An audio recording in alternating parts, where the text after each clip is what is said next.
लाल पूर्जादेखि डोजरसम्मको कथा, पोखराको मुटुमा 95,000 को सङ्कट। बाँदर, भालु, हात्ती, कैरा, गिद्ध, बाँदर र सर्पको संरक्षण गरेको छ, तर नेपाल सरकारले सुकुम्बासीको संरक्षण गर्न सकेको छैन।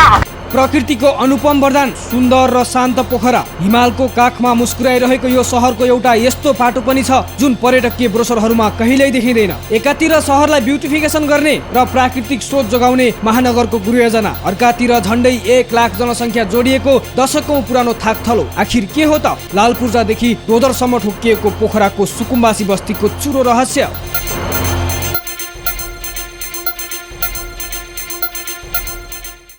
नेपाल भूमि सुकुम्बासी संगठन जिन्दाबाद।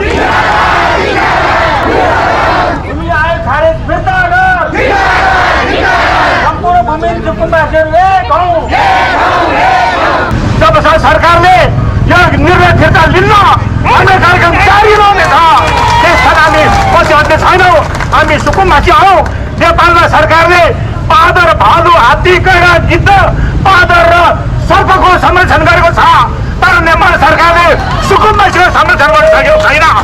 त्यसकारणले हामीहरू सुकुम्बासीहरू यो देशका नागरिक हौ, पहिला पनि थियौँ, अझ हाम्रा बच्चा पनि संसदमै हुन्। त्यसकारणले हाम्रा जनताको लागि पनि काम गर्नुपर्नेछ। भूमि आयोग खारेजी निर्णय फिर्ता गर। राष्ट्रिय भूमि आयोग कास्की र पोखरा महानगरपालिकाको आधिकारिक तथ्याङ्कले भन्छ पोखरामा मात्रै आज 19,634 घरधुरी भूमिहीन र अव्यवस्थित बसोबासीका रूपमा दर्ता छन्। प्रति परिवार 4 देखि 5 जनाको सदस्य मान्दा यो संख्या झण्डै 80 देखि 95,000 को विशाल जनसङ्ख्या हो। भूमि आयोगले यसलाई 3 भागमा वर्गीकरण गरेको छ। 3,553 भूमिहीन दलित, 4,183 भूमिहीन सुकुम्बासी, 11,898 अव्यवस्थित बसोबासी। यसमध्ये महानगरले 19,856 परिवारलाई पहिचानको निस्सा अर्थात् अस्थायी प्रमाण समेत वितरण गरिसकेको छ। पोखराका 40 भन्दा बढी पकेट क्षेत्रहरूमध्ये वडा नम्बर 32 को खुदी खोला बस्ती सबैभन्दा ठुलो साम्राज्य हो, जहाँ 1100 भन्दा बढी परिवार बस्छन्। कति सङ्घर्ष गरेर यत्रो साल भन्यो भने उहिले के अरे पहिलाको उसमा के थियो, मैदानी हक लाग्छ भन्थ्यो। हामी त 40-50 वर्ष पनि भइसक्यो होला यहाँ बसेको। 205 पनि जग्गा यहाँ छ, बसपराको नाममा अधिग्रहण गरेको छ। यो 205 पनि जग्गा खाली गर्नु सक्छ, बसपरा बनाउनु सक्छ भने हामीलाई विकल्प दिनुहोस्। हामीलाई यो विकल्प दिनु, विकल्प ठाउँमा हामी तयार छौँ। हाम्रा छोराछोरी नाति नातिना अट्ने र हाम्रा थोत्रा ठाउँमा अट्ने, हामीलाई ठाम देखाइदिएर मात्रै फाल्दिउन्। यो कथा आजको होइन।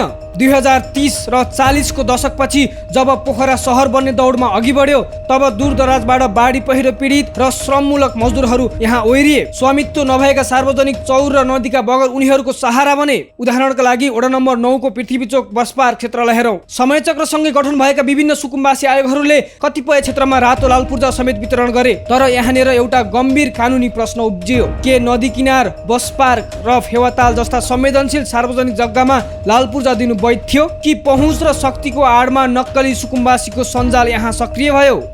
अहिले पोखरा महानगरपालिकाले नदी र खोलाहरूको मापदण्ड कडाइका साथ लागू गर्न खोज्दा वर्षौंदेखिको यो शान्ति एउटा ठूलो द्वन्द्वमा बदलिएको छ। विशेष गरी फिर्के र बुलाउँदी खोला कोरिडोरका मापदण्ड मिचेर बनेका 160 भन्दा बढी संरचना हटाउन महानगरले 35 दिने सूचना जारी गरेपछि आक्रोश चुलिएको हो। यद्यपि उच्च अदालत पोखराको अन्तरिम आदेशले केही समय रोके पनि मेयर धनराज आचार्यको कडा हार्ड लाइन अडान छ। नदी किनार, बस पार्क, फेवाताल र फिर्के खोला जस्ता संवेदनशील र जोखिमयुक्त क्षेत्रमा कसैलाई पनि लाल पूर्जा दिइने छैन। तुलसी घाट, रामघाट, गाईघाटदेखि बाटुले चौर, दीप, विजयपुर खोलाका बगरमा रहेको अतिक्रमण हटाउन महानगर जुधिरहेको छ।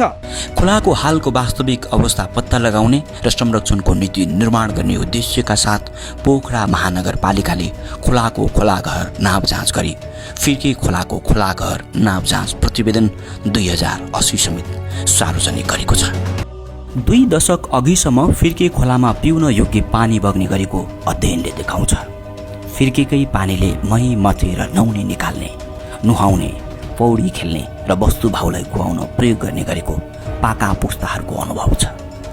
अँधेरी कुना र ठाडो खोला हुँदै पहरी पानी, तारजाल, साउने पानी, जयमूल, कालीमाटी, टुडाको पाटन, डाङडुङ्गे, पट्टे, भैरथान, सातपत्री, रिठी गौडा, गैरी खेत, गहते हुँदै गाईघाट फेवातालमा गएर मिसिने बुलौदी लगायत सानातिना खोलेटाहरूले फिर्के खोला बनेको इतिहास देखिन्छ।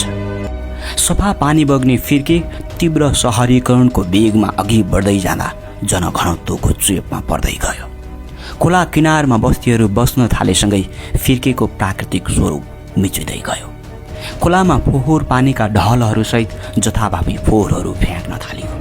मानवीय अतिक्रमण र प्रदूषणका कारण आज फिर्के खोलाको अवस्था अस्तित्व रक्षाको सङ्कटपूर्ण घडीमा पुगेको छ।